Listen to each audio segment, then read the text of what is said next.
it's the meaning that you give things and reforming the meaning. So what Dr. Schaub did with me is the first thing he said to me when I talked to him, and he said, your fear has nothing to do with spiders at all.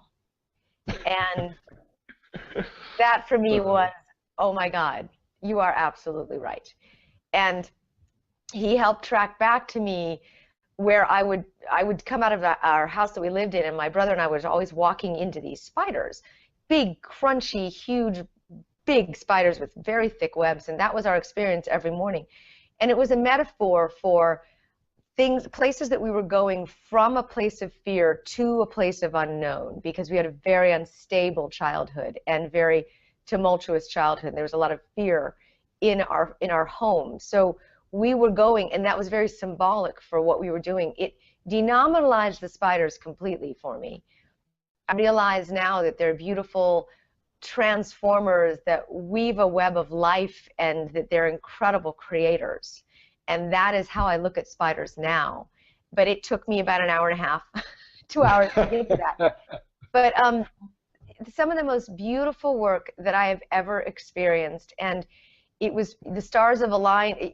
I was just in the right place for your information, Dr. Schaub, because Dr. Schaub helped reintegrate parts of me that I had disowned and specifically put away so that I would not see that fear any longer. And that's what a lot of what we're talking about today is, how we disown parts of ourselves, ignore them, forget them, deny them, delete them, that are way too painful for us to handle. And those are what represents the basis of our fears, stresses, and anxieties. Is that somewhat true? It's beautifully said, disowning. And, you know, in your case, for example, but that's very common, there are these triggers that are coming more from the subconscious mind that are nudging at us and saying, okay, you know, you're not done. There's still something missing. You're still somewhat fragmented. And a phobia or a panic attack is a perfect trigger. You know, often it starts with thoughts, but we're not paying attention to our thoughts often. We just push them aside, and then we have feelings, but we are too busy to notice those.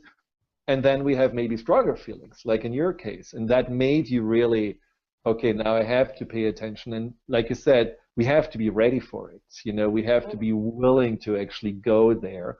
But when we are, like in your case, it actually, all the pieces fall together. You know, this is the beauty about the deeper work with the subconscious.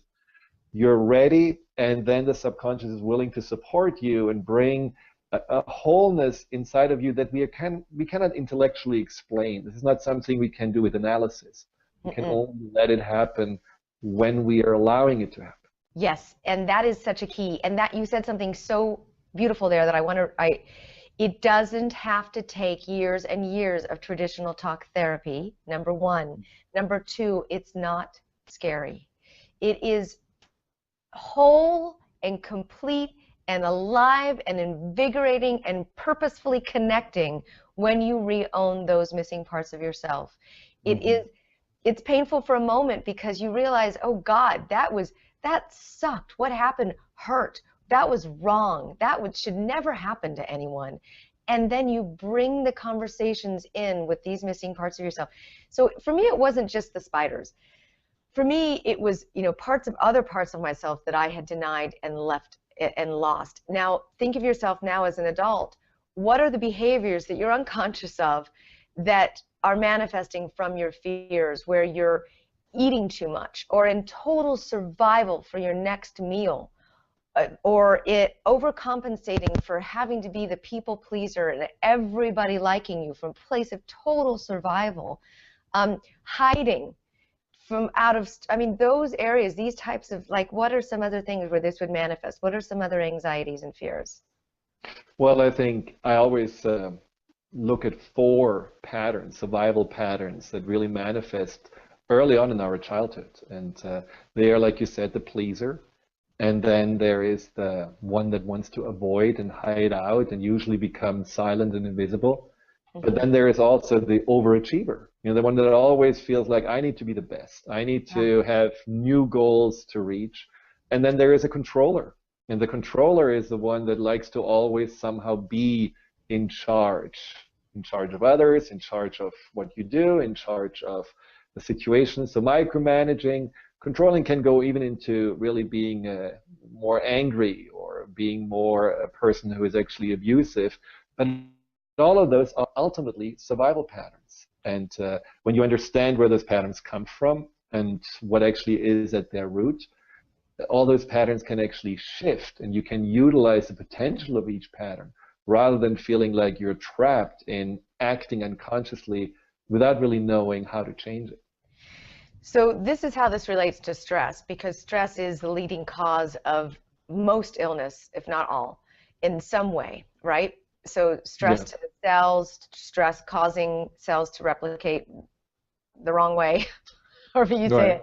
Right. So these could be caused, this is key. So you said the pleaser, the overachiever, the controller, which manifests in anger, and the hider, what was that? Avoider. Avoider. Okay, right. So that is very key. So these are the types of things to look at your life and just look, try to be an objective in your life and look at yourself from above and look at your life and say, where might I be hiding? Where might I be avoiding? Where might I be overcompensating or trying too hard to please? Maybe you're doing all four. Well, especially around the holidays, that's going to be a very common pattern that people have. Absolutely. And, and stress is also caused from grieving and so forth. So one of the ways that Dr. Schaub did this with me was a reintegration process. And this is a very in-depth, deep, transformational, no turning back, beautiful process.